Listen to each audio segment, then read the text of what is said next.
Well, I rode that ribbon highway. I saw above me the endless skyway. I saw below me the golden valley.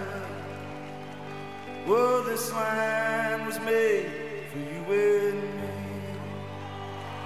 I roamed and rambled, I followed my footsteps through the sparkling sands of her diamond deserts. And all around me a voice was calling. It said this land was made for you and me.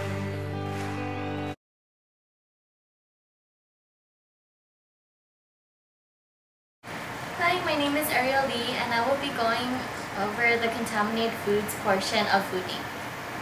When many of us go to the supermarket to buy groceries or stop by our favorite fast food chain, most of us probably don't stop to think how safe or fresh the ingredients are. After watching the documentary Food Inc. and seeing the graphic production of meat, we should all start to take a closer look at what we eat. The USDA and the FDA are supposed to look out for American consumers, but in Food Inc., the filmmakers revealed that to these industries, consumer health isn't as important as making a profit. To make matters worse, Food Inc. shockingly revealed that contaminated food has made its way onto American dinner tables. Around 73,000 Americans have been exposed to E. coli and Salmonella through eating or handling tainted ground beef. The meat industries try to prevent the growth of E. coli bacteria by spraying ammonium hydroxide on this meat to kill bacteria, but unfortunately, that's not always effective. Another problem that has risen due to food production is obesity. Fast food chains make it easy and affordable to get something to eat. When you stop at the supermarket, the cheapest foods are usually the chips, soda, and high-fat frozen meals. Healthier options like fruits, vegetables, and whole grains are often much more expensive than unhealthy foods. Portions have also increased at home, schools, and restaurants. Food Inc. has shown that the food industries aren't doing much to help the rising obesity rates. Today, children are more sedentary due to video games and computers, and children and adults are eating too many calories that have packed on the pounds. Thank you.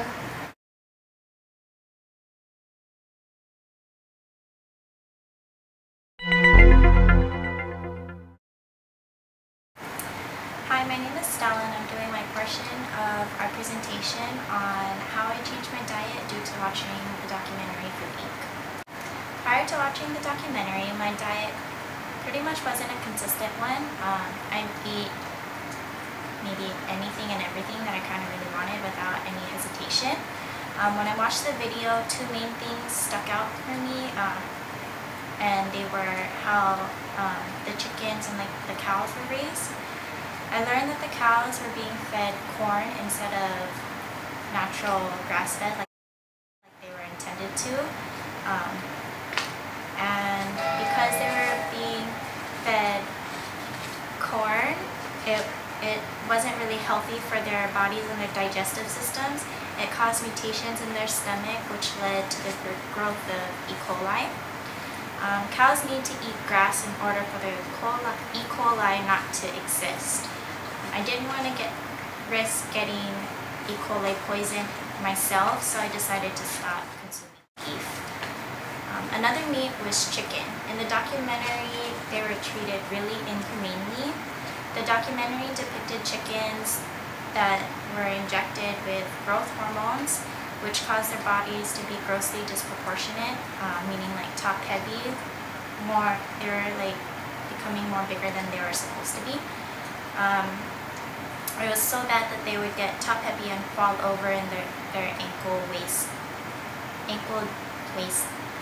like feces, and then they got stuck in like their own waste and got trampled on by other chickens and basically was left to die. All the chickens were not allowed to see the light of day either. Both beef and chickens were not being raised the way nature intended them to be raised, and they were manufactured, and this led me to the point of going 6.5 months so far without either of these meats. Now I changed my diet from eating land meats to only meats I eat are seafood. So I eat a lot of vegetables, tofu, and yeah, seafood.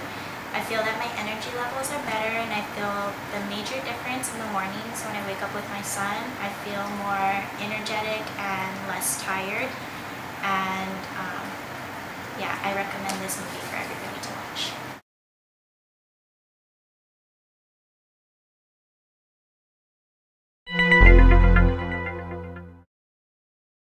Hi, my name is Emily, and I would like to talk about the food labeling from the Food Inc. documentary. Okay, from the documentary, Monsanto is mentioned as our food industry concern. This is so because the food labeling is crucial for us.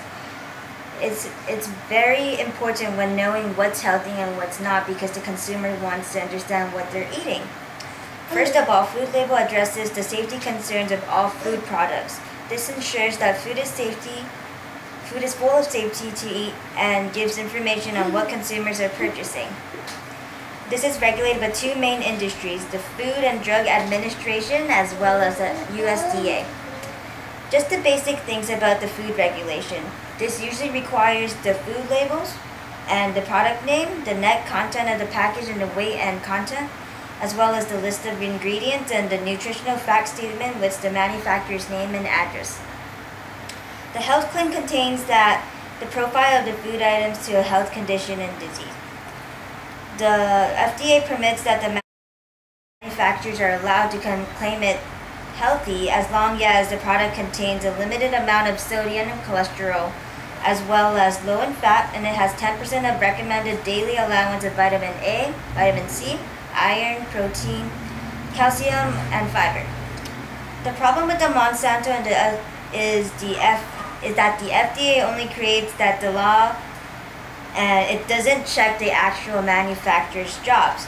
For example, they really just don't check it, meaning that the inspectors of this local agencies just check what's going on and confirm the healthy conditions.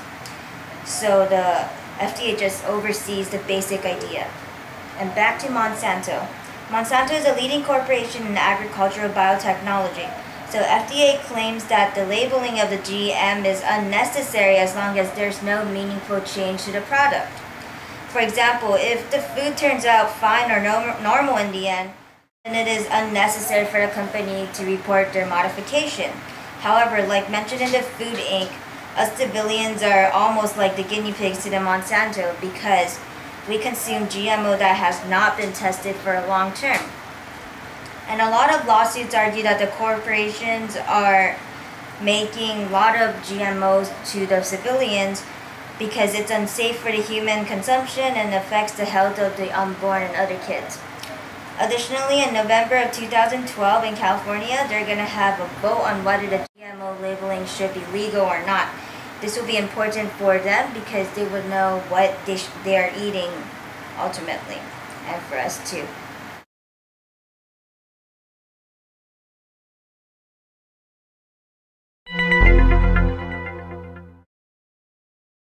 Hi everybody, I'm Joan Torres. After hearing all about what not to do when it comes to selecting food, I figured you're probably left with the question of what to do. So as college students, most of us live rather busy lives and are often on a pretty tight budget. After a long day of school, the last thing we want to do is come home, cook dinner, wash the dishes, do homework, take a shower, and so on. For instance, on Wednesdays I get to school at 5:30 in the morning and I leave at 7 o'clock at night. By the time I get home, the last thing I want to do is get up and cook dinner. I want to give you some quick, easy, simple, affordable options besides McDonald's for nights like these. Do you have a grill at home? It's pretty easy to cook on a grill and it results in almost no cleanup afterwards. But after watching Food Inc., you might see that cooking a burger is not the best option for your body or the environment. Have you ever tried a bison burger? They are juicy and delicious, and they make a lot less impact on your stomach and the environment. Bison is less fatty than beef. It's 2.42 grams of fat compared to beef's 10.15 grams, and that's because it is grass-fed instead of corn-fed. Do you love your morning coffee with some added creamer? Well, that splash of creamer can give you a lot more than your body bargained for. Oftentimes, creamer does not even contain milk. They're full of artificial colors, flavors, preservatives, refined sugar, high fructose corn syrup, and hydrogenated oils. Well, some of us are willing to drink a little refined sugar to spice up our cup of joe. But did you know there's an easy and cheap way to make your own creamer that doesn't have the ingredients that you can't pronounce? There are hundreds of recipes online to make your own healthy, sustainable, cheap creamer at home. Want to eat fish but feel morally obligated to stay away from anything with fins? It is true that our oceans are facing severe problems nowadays. We don't have to get into that now, but it's safe to say overfishing is one of the leading causes to the ocean's demise. Not all fish is bad. The majority of fish is extremely healthy. Here's a tip when buying fish. First of all, stay away from tuna. Sorry, poke lovers. It's one of the most unsustainable fish on the market. Next, make sure you know how fish was caught. For instance, when you go to the market, ask where the fish was caught and what methods were used to catch it. Finally, consider frozen fish. The carbon footprint associated with frozen fish is far less than with fresh fish, and it's often cheaper and just as delicious. When it comes to beverages, water is always a safe choice. But if you are like most people, you often want some more variety in your life. I'm sure most of you know soda is packed with sugar and often a bad choice. But here are a few other drinks that you may not have known about that you should avoid. Sobe green tea has 51 grams of sugar. A Starbucks hot chocolate has 76 grams. A large shake at McDonald's is 168 grams of sugar. Energy drinks average about 62 grams, and vitamin water is 32 grams of sugar. So next time you're looking to quench your thirst, think water first.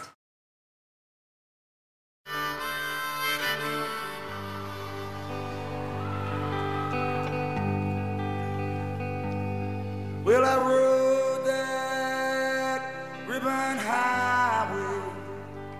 I saw above me the endless skyway. I saw below me the golden valley. Well, this land was made for you and me. I roamed and rambled, I followed my footsteps through the sparkling sands of her diamond deserts, and all around me a voice was calling.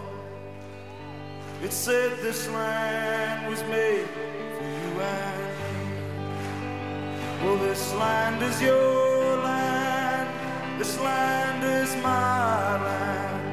From California to the New York Island, from the Redwood Forest to the Gulf Stream waters. Well, this land was made for you and me. Now the sun came shining and I was strolling, oh, the wheat fields waving, the dust clouds rolling, and our voice was sounding as the fog was lifting. It said this land was made for you and me. Well, this land is yours.